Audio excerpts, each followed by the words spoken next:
you start making the shirt, you're going to take your shirt template and draw all the way around with your shirt middle on the seam. This is very important because when you unfold it, it will create that shirt shape. You need to make sure that the middle is on the seam.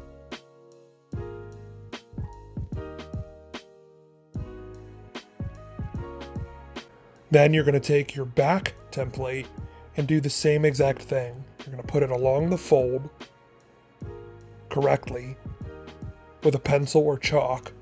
You're going to draw all the way around.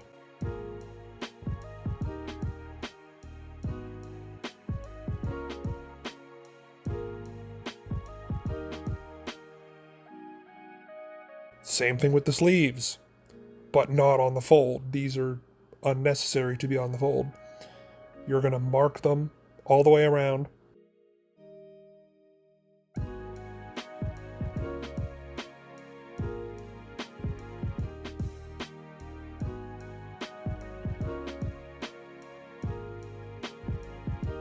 And the same thing with the back of the sleeve, which is very important to create the back as well, because the back and the front are different because of the different shape of the shirt itself. On a double, you can cut these on double layered fabric. You will just have to very carefully realign them later, and I'll show you exactly what I'm talking about when the event comes up.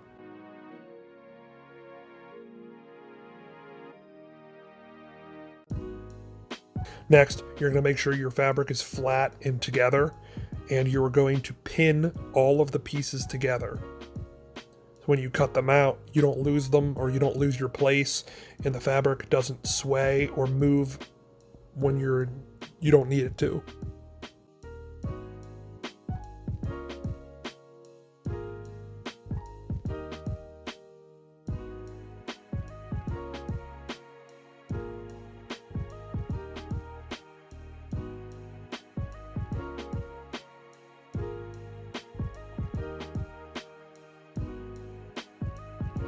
So once you have your pieces cut out, this is what they should look like, and you will then pin the shoulders together, because you can lay them out flat and unfold them, and they become one piece. Because of this, you pin the shoulders together and the side seams together, leaving the sleeve holes. It's a very, very simple shape. You can literally look at your shirt as a reference, the one you used to make this, and it will literally be an exact guide of how to make the shirt. So you're going to pin the seams and the side seams. This is what I was talking about with the sleeves. These are the sleeves you cut out. There's the front and the back, but they're still lined up in a pile. So you need to separate the piles to match up exactly one sleeve. So you're going to separate the fronts and the backs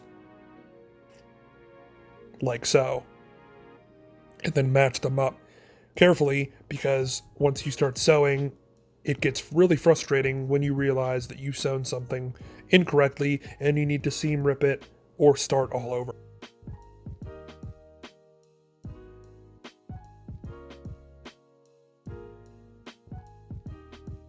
This is something that I messed up on and actually makes it harder. So don't do exactly what I did. Only pin and sew one side of your sleeve. That will be the top side of your sleeve. So if you look at your shoulder seam that goes directly down your shoulder, that is the side you're going to be pinning. Do not pin the underarm seam. Do not sew the underarm seam. This will make it so much easier to sew later on if the underarm seam is not sewn. You will now see why it's a lot easier if the underarm seam is not sewn. Because the whole sleeve is sewn together, you now need to play some weird game where you circle around the sleeve hole while the whole thing is connected. You have to finagle the fabric rather than just freely having it and pinning it. You have to finagle it because it's sewn together. It just gets tricky, and honestly, I wasn't really paying attention. I just kind of sewn it all by myself, and it had me do more work in the long run. It worked out, but it's just not worth the effort.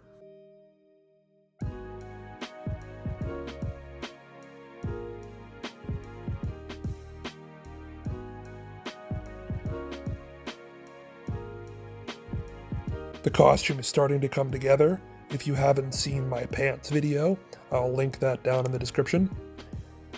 I actually made this collar by cutting the shape that I wanted straight down the center, really, and then sewing it very carefully. That's up to you, though, if you want to do customs. You can alter the sleeves by cutting them if you want it to be weathered or not. I'm just going to do some weathering later on. Overall, this is almost completed. There is one more detail that I would like to add. This would be prison numbers, and I'm using a ruler as a gauge to get a rough amount of distance that I want, and I'm folding this over to get an idea of how it would look when it's folded over. I'm drawing that in pencil first, and I'm using a reference of a font that I have online so I can get an even amount in my head so I can look at something and draw it. And I'm drawing numbers that actually correspond to Spider-Man lore. So it's like a callback that I believe was the first comic that Carnage appeared in. So, you know, it's like an Easter egg on your cosplay.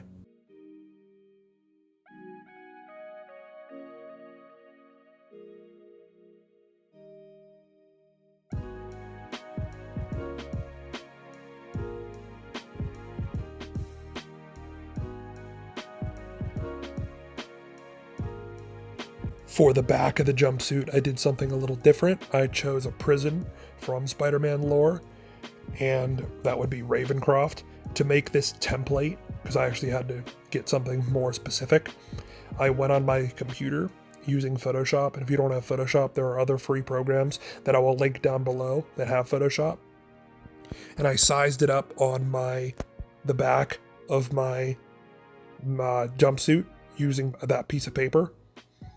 And I held that piece of paper up to my computer screen and then sized up the letters according to that size of piece of paper, because the piece of paper was the distance from my shoulder to shoulder, roughly. And I drew over top, very carefully drew over top of my computer screen the outlines of the letters, and then I took an X-Acto blade and cut out the letters on a cutting mat, and then copied the exact cutouts with a pencil, and I drew them onto the jumpsuit. Now, I am using a piece of paper as a backing. I did this for the front too, and I am actually going to paint on, with acrylic paint, these letters with black acrylic paint. It was the goal to get like a print. I can't get a print, so I'm making the print. So it's supposed to look like a prison-issued jumpsuit from Ravencroft Institute, and there will be black ink, so to speak.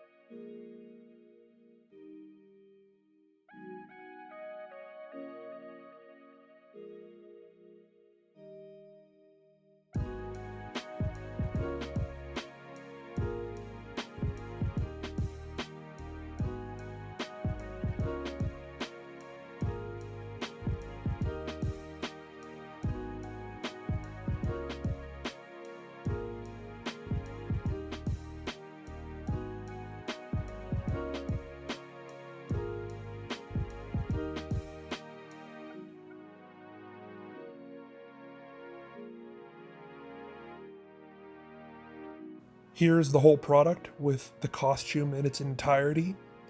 I will link to all parts in the description of this video. I had a lot of fun making this costume, and I really appreciate you watching.